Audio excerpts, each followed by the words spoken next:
பேரன்பும் பெருங்கோபமும் திரைப்படம் சாதிய பிரச்சனைகளை மிக நுட்பமாக அணுகுவதாக விடுதலை சிறுத்தைகள் கட்சித் தலைவர் தொல் திருமாவளவன் தெரிவித்துள்ளார். சிவபிரகாஷ் இயக்கத்தில் இசையமைப்பாளர் இளையராஜா இசையில் உருவாகியுள்ள திரைப்படம் பேரன்பும் பெருங்கோபமும். இத்திரைப்படத்தை பார்த்த பிறகு பத்திரிகையாளர்களை சந்தித்த திருமாவளவன் படத்தின் இயக்குனர் சிவபிரகாஷை பாராட்டியுள்ளார்.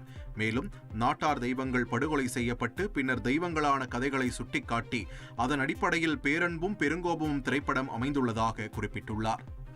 படுகொலை செய்கிற கலாச்சாரமும் நம்மிடையே வலுவாக இருக்கிறது.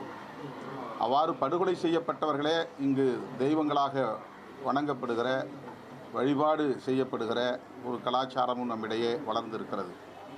மதுரை வீரன் சாமி கூட அவ்வாறு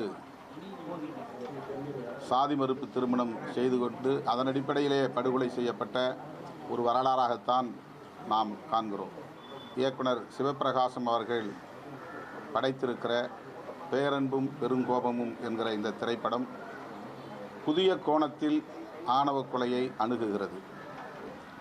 தம்பி விஜித் பச்சான் அவர்கள் முதல் படத்தில் நடிக்கிறார் என்கிற எண்ணமே ஏற்படாத அளவுக்கு மிக இயல்பாக சிறப்பாக நடித்திருக்கிறார்.